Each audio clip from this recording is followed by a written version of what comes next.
verdade, gente. Frederico, é o seguinte, esse tema, quando eu recebi já, era justamente veio para mim, o título do tema do congresso veio para me confirmar uma coisa. Muitas vezes eu escutei que esse dilema de arte e ciência estava meio que superado, que estava resolvido. Eu acho que não. E eu acho que tem uma questão que tem que ser resolvida, tem que ser talvez discutida, que é justamente esse nome, de falar em epistemologia. Assim, no começo da minha graduação, no começo da minha pesquisa, eu brigava muito, eu falava muito de uma epistemologia, e muita gente defendeu a ciência com a minha epistemologia, que ela nunca se colocou, né? Eu fui percebendo que existia uma alternativa, que é uma gnoseologia. Porque, assim, a rigor, epistemologia é episteme, é a logia da episteme, é a logia da ciência. Mas eu não acredito, e é uma opinião minha, uma convicção minha, que eu faça ciência. Eu acho que é possível, antes de mais nada eu quero deixar isso, a minha opinião, eu acho que é extremamente possível, e no caso nosso necessário, que a gente comece a pensar numa gnoseologia, numa logia da gnose, uma logia do conhecimento, que não seja epistêmica. Por que isso? Porque a gente tem exemplos como o Kamakali, temos exemplos como Olha um exemplo interessante. Durante muito tempo eu tive problema com insônia. E o meu problema não foi resolvido com remédio nem com psiquiatra, foi com uma tradição milenar da meditação. E essa meditação ela foi desenvolvida durante milhares de anos, aplicando-se uma disciplina e uma pesquisa empírica de milenar, que trouxe resultados, que hoje a gente prova cientificamente. Mas o que interessa mesmo depois desse desabafo, os 3 pontos que eu gostaria de tratar. Eu pensei em começar, eu coloquei esse título, a bênção e a beleza da transdisciplinaridade na ciência e na arte. Não é pretencioso, mas até os 70 anos eu consigo falar disso. Primeiro, essa disciplinaridade é disso que eu estou falando, desse rigor e desse tratamento que outras formas de conhecimento têm, mas que não é um rigor científico.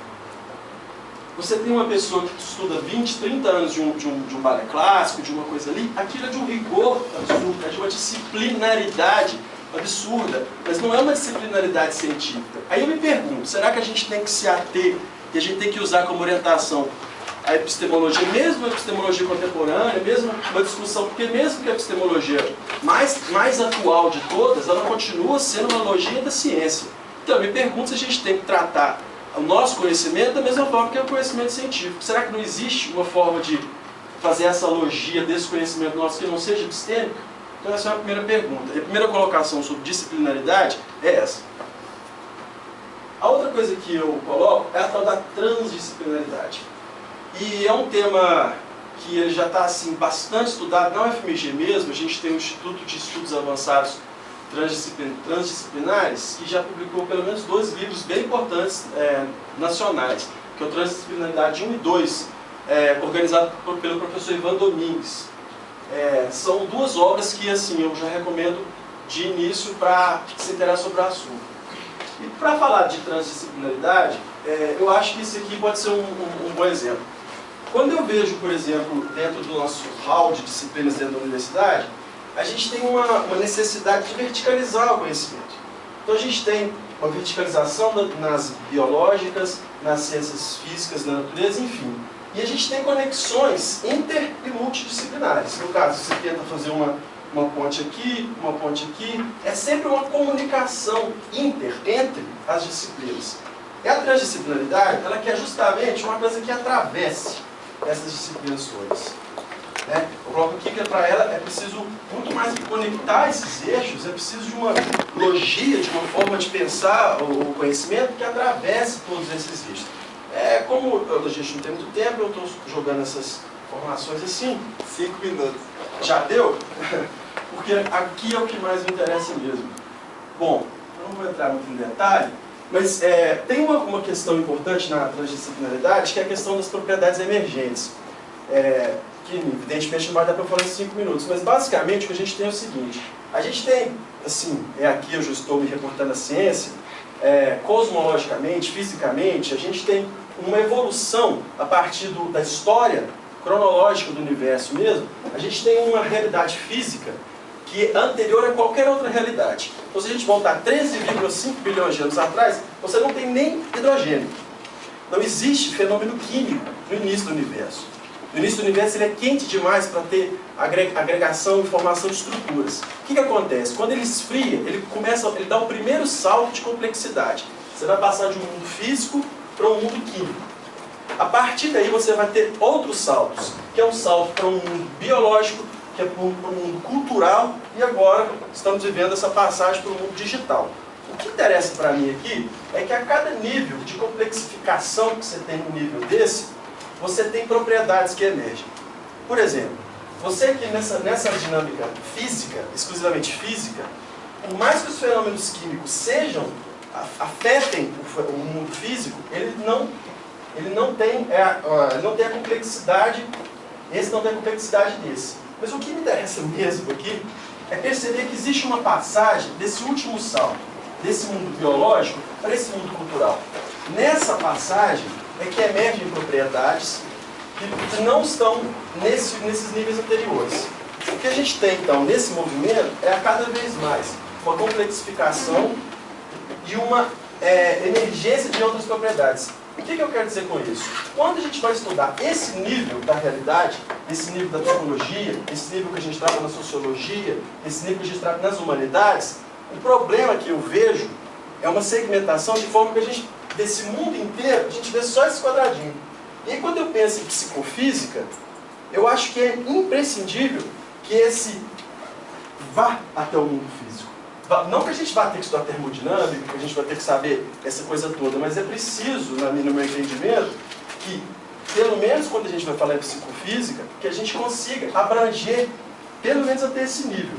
Nós não precisaríamos, por exemplo, nos ater tanto no nível químico, mas poderíamos pensar em como, por exemplo, a realidade biológica, principalmente a realidade cerebral, determina esse movimento aqui.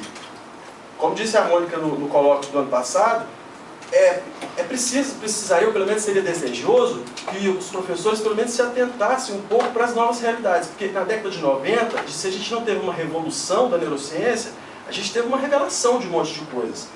Não é uma revolução copernicana ainda, mas eu acho que é difícil a gente pensar em tratar desse universo psicológico, cultural, sem nos ater a todo esse nível de complexidade. E agora concluindo, acho que tenho 2 minutos. Perfeitamente. Da etnocenologia. Que eu começo dizendo no meu resumo que esse ambiente que a gente tem aqui, ele não só comporta, mas como ele exige essa discussão da transdisciplinaridade.